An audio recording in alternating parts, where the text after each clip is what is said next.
Episode 23ல பார்த்தீங்கன்னா, மறுபடியும் விக்கி தாங்க சண்டை போட்டுட்டு இருக்காரு. ஆனா, இந்த வாட்டி வெற்றியோட சண்டை போட்டுட்டு இருக்காரு. என்ன அப்படின்னு பார்த்தீங்கன்னா, டவல் எடுக்கலாம் அப்படின்னு வர இடத்துல விக்கி இருப்பாரு. ஸோ, அங்க மறுபடியும் உன்னால தான்டா நான் இந்த நிலைமையில இருக்கிறேன்ட்டு அவரு கத்த ஆரம்பிக்கிறாரு. 2 பேருக்குள்ள சரியான பிரச்சனை. இங்கேயும் நம்ம உத்தமன் தான் வந்து வார்ன் பண்ணிட்டு போறாரு. உனக்கு இது லாஸ்ட் வார்னிங் அப்படிங்கிற மாரி சொல்லிட்டு போறாரு. இவரு திருந்த மாட்டாரு அப்படிங்கிற மாரி தான் இருந்துச்சு. அண்ட் நம்ம செஃப் சிவா இருக்காரு தெரியுமா? அவரோட பர்த்டே பார்ட்டிக்கு எல்லாரையுமே வந்து இன்வைட் பண்றாரு. அண்ட் அந்த இடத்துல நீங்க நோட் பண்ணி வச்சுக்கோங்களேன். நம்ம வேணிய இன்வைட் பண்ணிட்டு, அவங்க வந்து வரேன் வரலன்னுலாம் சொல்ல மாட்டாங்க. ஐஷு வந்து நான் அவள கூட்டிட்டு வரேன். பட் வேணியோட ஒரே கன்சர்ன் என்னவா இருக்கும்னா, நீ வந்து கொஞ்சம் விக்கியும் இன்வைட் பண்றியா? அப்படிங்கிற மாரி அவங்க சொல்லுவாங்க. ஸோ அவங்க எந்த அளவுக்கு வந்து விக்கி மேல அவ்ளோ கன்சர்ன்டா இருக்கிறாங்க அப்படிங்கிறத வந்து அழகா காட்டியிருப்பாங்க.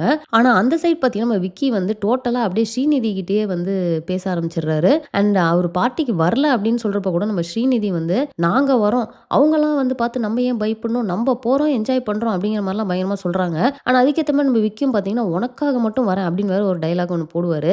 என்னடா இது காம்ப்ளிகேட் ஆயிட்டே போதே அப்படிங்கிற ஒரு ஃபீல் தான். பட் எனக்கு தெரிஞ்சு வேணிக்கு வந்து விக்கிய விட்டுட்டு போறது ரொம்பவே நல்ல விஷயம் தான். ஸோ இவர் ஸ்ரீநிதியோடயே போனாருன்னா வேணிக்கு நல்லது தான் அப்படின்னு தான் எனக்கு தோணுது. நீங்க என்ன ஃபீல் பண்றீங்க அப்படிங்கிறத மிஸ் கமெண்ட்ல போட்டுருங்க. ஸோ பார்ட்டிலயும் பார்த்தீங்கன்னா நம்ம வேணி வந்து விக்கிய தேடிக்கிட்டே இருக்கிறாங்க. எங்கடா காணோம் காணோம்னு பார்த்தா விக்கி ஒரு பயங்கரமான என்ட்ரி ஸ்ரீநிதியோட அதுவும் கலர் கோட்லாம் மேட்ச் பண்ணி 2 பேருமே ஒரே கலர் ட்ரெஸ் எல்லாம் போட்டு அப்படியே ஒரு என்ட்ரி ஒன்று குடுப்பாங்க.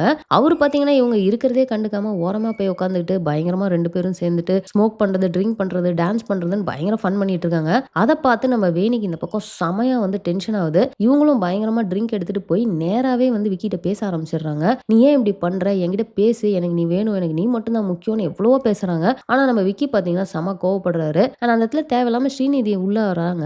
நீ நாளைக்கு பேசு. நீ இப்ப ஃபுல்லா வந்து ட்ரிங்க் எடுத்திருக்க அப்படின்னு சொல்றப்போ நீ யாரு அப்படின்னு சொல்லிட்டு ஃபுல் கோவத்தையும் ஸ்ரீநிதி மேல காட்டுறாங்க. உனக்கு வந்து அசிங்கமாவே இல்லையா? நீ என்ன கேப்ப ஃபில் பண்றதுக்கு ட்ரை பண்றியா அப்படின்னு. ஆனா அவங்க சொன்ன விஷயம்லாம் கரெக்டா தான் இருந்தது. ஸ்ரீநிதிக்கு ரொம்பவே தேவையான விஷயம். பட் இந்த இடத்துல விக்கி வந்து டென்ஷன் ஆகி வந்து ஸ்ரீநிதியை டிஃபெண்ட் பண்ணிடுற மாதிரி அவரு உள்ளார வருவாரு. ஏதாவது பேசினா வாயை உடைச்சிருவேன், மூஞ்ச உடைச்சிருவேன்ற மாதிரி இவரு ஒரு பக்கம் வருவாரு. பட் இப்போ என்னன்னு பாத்தீங்கன்னா ஐஷு வந்து பார்ட்டி வந்து போர் அடிக்குதுன்னு சொல்லிட்டு வெளில போயிடுறாங்க. அதே மாதிரி வெற்றியும் கூட கூட்டிட்டு போயிருவாங்க. ஏன்னா அவருக்கு வந்து தலைவலிக்குது அப்படின்னு சொல்லிட்டு. ஸோ அந்த இடத்துல அவங்க வந்து இப்போதைக்கு இல்ல. வெளியே போய் உட்காந்து அவங்க வந்து அந்த பக்கம் கிட்டார் வச்சுட்டு பாடிட்டு இருக்காங்க. ஸோ பாண்டி வந்து கரெக்டா டைமிங்கா போயிட்டு அவங்கள வந்து கூட்டிட்டு வராங்க. அண்ட் நம்ம வெற்றி பாத்தீங்கன்னா கரெக்டா இவர் அடிக்க போற நேரத்துல நடுவுல பூந்து தடுக்கிறாரு. ஸோ அவர் சட்டையெல்லாம் வந்து கிழிஞ்சிருது. அதாவது விக்கியோட சட்டை வந்து கிழிஞ்சிருது. ஸோ விக்கி வந்து அதை பார்த்துட்டு ஓ எல்லார் முன்னாடியும் என்னை அசிங்கப்படுத்துறதுக்காக தான் இந்த பாட்டிக்கே நீங்க கூப்பிட்டீங்கல்ல அப்படின்னு சொல்லிட்டு ஏற்கனவே இருக்கிற கோவத்துல இருந்து அவர் அடுத்தடுத்த லெவல் போயிட்டு இருக்கிறாரு. அதுக்கேற்ற மாதிரி இப்போ பாத்தீங்கன்னா இன்னும் எந்த லெவல்னே தெரியாத ஒரு லெவலுக்கு வந்து அவர் கோவமா போயிட்டு அங்க இருந்து வெளியே போயிடுறாரு.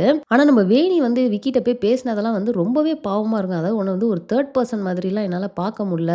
நீ இல்லாம என்னால இருக்க முடியாது அப்படின்னு சொல்லிட்டு எவ்வளவோ வந்து கிட்டத்தட்ட கெஞ்சுறாங்க அவங்க. ஆனா அவர் வந்து சுத்தமா வந்து மதிக்காத மாதிரி தான் காட்டியிருப்பாங்க.